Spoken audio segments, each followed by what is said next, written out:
दिन अभी जो है एक ऑडियो वायरल हुआ था आशा कार्यकर्ता का।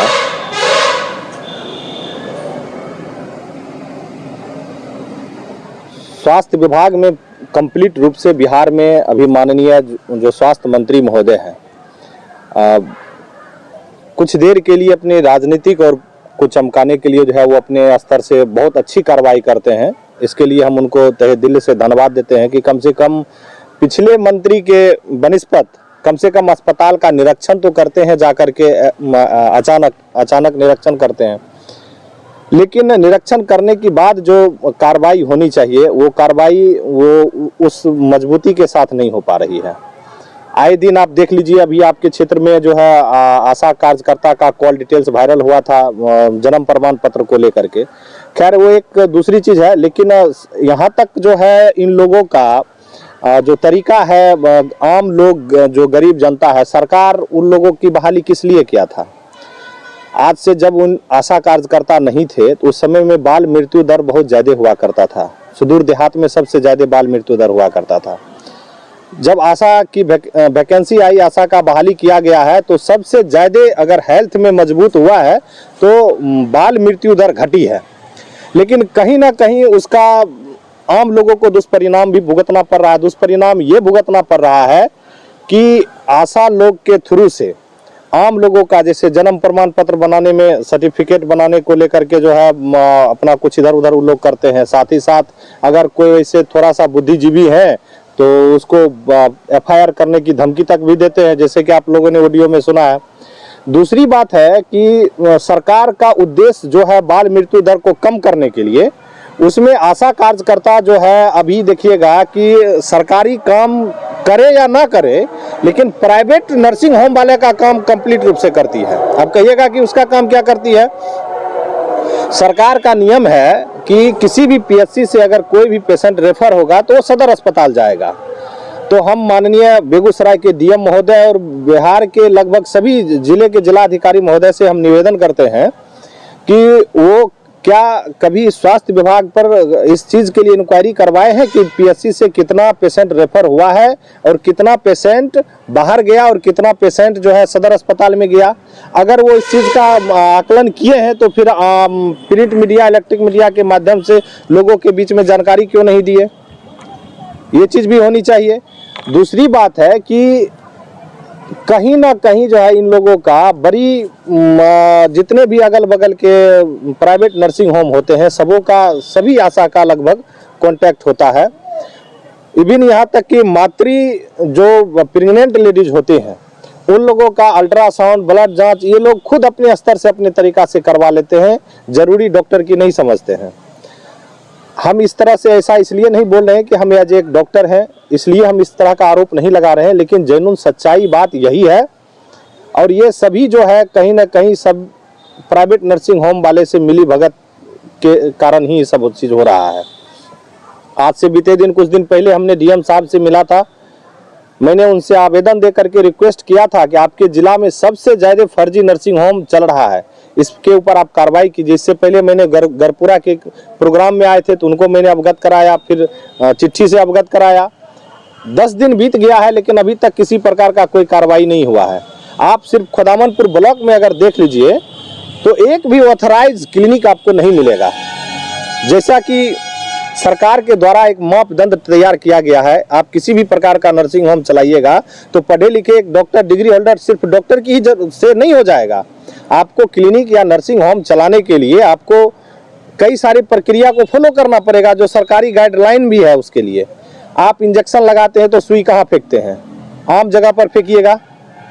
उसका कचरा कहाँ डालते हैं? आप डिलीवरी कराते हैं तो प्लासेंटा कहाँ फेंकते हैं? क्या इसके लिए बेस्ट मैनेजमेंट का सर्टिफिकेट आपके नर्सिंग होम में है? बता दीजिए कि कितने नर्सिंग होम को इस ब्लॉक में जो है चल रहा है, कितने नर्सिंग होम में बेस्ट मैनेजमेंट की आकर के कचरा ले जाता है उसका विभाग? एक भी नहीं है। हमको तो लगता है नाम तक भी नहीं पता होगा इसके बारे में।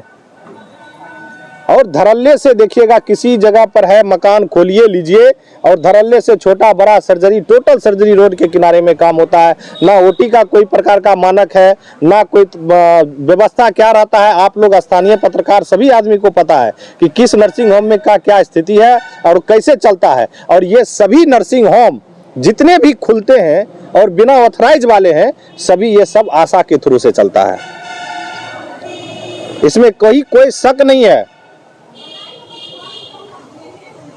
तो हम यहाँ जो वीडियो वायरल हो रही है, ऑडियो वायरल है, वो तो धमकी दे रही है लोगों को, पीड़ित परिवार को। खैर देखिए, ये तो लीगल जांच का विषय है। इस पर जो भी माननीय पदाधिकारी हैं या स्वास्थ्य विभाग के पदाधिकारी हैं उनको इस पर एक्शन लेना चाहिए था कि अगर सोए पड़े हुए हैं, तब सोए पड़े हुए हैं इसकी ये देखिए, जो भी है एक्शन तो पदाधिकारी लेंगे ना, और लेना पड़ेगा। ये जो सरकार कहीं ना कहीं जो पहले का आदत था, बीजेपी के साथ सरकार जब गठबंधन में थी तो हमको बताइए कि कितना % कार्रवाई होता था। तो पदाधिकारी तो सब वही है, सरकार ने बदल गया है, हो पदाधिकारी थोड़े बदला है। उन लोग का तो आदत वैसी लगा हुआ है कि हमको कैसे खाना है, कैसे रहना है, कैसे करना है, कैसे सेटिंग है। किसी का तो अगर ये चीज चेंजिंग होता है तब ना हम ये चीज करते। तो कहीं ना कहीं सरकार भी इस तरह से जो है, सरकार को भी इस पर ध्यान देना चाहिए।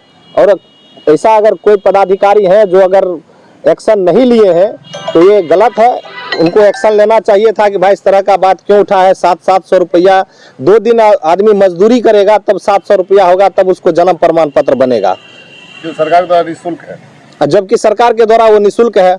उसमें कहीं कोई ऐसा नहीं है कि आप पैसा दीजिएगा या कूपन लगाइए, स्टाम्प पेपर कीजिए तब लगेगा। हाँ, अगर आप सरकारी में नहीं हुआ, घर पर डिलीवरी हो गया या कहीं अन्य जगह पर हुआ है, तब आप जो है उसको आंगनबाड़ी, उसमें भी निःशुल्क है। आप एक फॉर्म फिलअप कीजिए और उसका जो डाटा जानकारी वगैरह है, और आप आंगनबाड़ी केंद्र सहायक सेविका है उसको आप दीजिए, वो क्लियर करके देगा और निःशुल्क आपका प्रमाण पत्र बनेगा। तो हम आप लोगों के माध्यम से जिलाधिकारी महोदय को निवेदन कर रहे हैं कि आप जो है पुनः इस चीज पर कार्रवाई कीजिए, नहीं तो लास्ट में हम और हमारी पार्टी और हमारे विचारधारा को रखने वाले लोग इस रोड पर उतर करके आंदोलन करेंगे। क्योंकि ये सारी जो मामला होती है ना, ये तब उखड़ता है जब किसी प्रकार का वहाँ घटना होता है। बाकी टाइम में सभी आदमी जो है अपना बस रोटी सेकने के लिए बराबर है, चल रहा है, हो रहा है, और कहीं ना कहीं सबका एक दूसरे से लिंकअप है। और डॉक्टर अपना अपना क्लिनिक खोल के रखे हुए हैं, जो कि बेगूसराय में सदर अस्पताल में कम देखते हैं, जबकि वो हमेशा मरीज को अपने क्लिनिक में बुलाते हैं। क्या ऐसा होना चाहिए? देखिए, ये तो सरासर गलत है। एक देहात का कहावत है, जिस थाली में खाना उसी में छेद करना। ठीक है, आप क्या कभी सुने हैं कि अंबानी जी का परिवार कभी गए हैं सरकारी अस्पताल में इलाज कराने के लिए? या कभी सुने हैं कि जो विधायक, मंत्री और क्या कहते हैं नेताओं लोग का जो परिवार है, ये लोग सरकारी अस्पताल में गया है इलाज कराने के लिए? कभी नहीं। जिस दिन से नेता का परिवार का इलाज सरकारी अस्पताल में होने लगेगा ना, उस दिन से स्वास्थ्य व्यवस्था भी सुधर जाएगा। इतनी व्यवस्था होने के बाद भी जो है सभी मरीज जो है मजबूरन उसे जो है कि कोई क्लिनिक में जाना पड़ता है। इस पर आप क्या कुछ? देखिए, ये सब जो है कहीं ना कहीं बिचौलिया के माध्यम से भी होता है। ऐसा नहीं है कि नई चीज़ होता है। कुछ औषधियाँ ऐसी हैं जो अवेलेबल नहीं हो पाता है, या फिर कुछ ऐसी दिक्कतें हैं जो एट ए टाइम प्रोवाइड नहीं हो पाता है। लेकिन कहीं ना कहीं जो है इसमें जो वहाँ पर स्थानीय जो आदमी है, जैसे मैंने एग्जांपल दिया आशा कार्यकर्ता, और कई सारे हैं जो बीच में काम करते हैं, वो सभी आदमी प्राइवेट जो है वहीं पर सेटिंग सबका रहता है, वो लोग उस हिसाब से अपना काम करते हैं। लेकिन जहाँ तक बात रहा कि जो आदमी का पोस्टिंग है जिस अस्पताल में, उसके अगल बगल में नियम भी है कि ऐसा भी देखने को मिल रहा है कि एक ही डॉक्टर के नाम पर 10-10 क्लिनिक चल रही है। देखिए, ये तो डॉक्टर साहब की अपनी विचार ये होना चाहिए। आपके पीएससी के भी बगल के पीएससी में पोस्टेड हैं पदाधिकारी हैं डॉक्टर साहब, उनका भी देखिएगा रोसड़ा अन्य कई जगह पे जाते कभी नहीं है कहीं, लेकिन वहाँ पर बोर्ड लगा हुआ है और ऑपरेशन कोई और कर रहा है, वो भी नहीं रहते हैं। हम ये नहीं कहते कि बोर्ड लगा हुआ है तो कम से कम ऑपरेशन वो खुद भी जाके करते होंगे, ऐसा नहीं है। बोर्ड लगा हुआ है लेकिन ऑपरेशन कोई और आदमी जाके करते हैं। एक मामला जो है बलिया से उखड़ के आई है।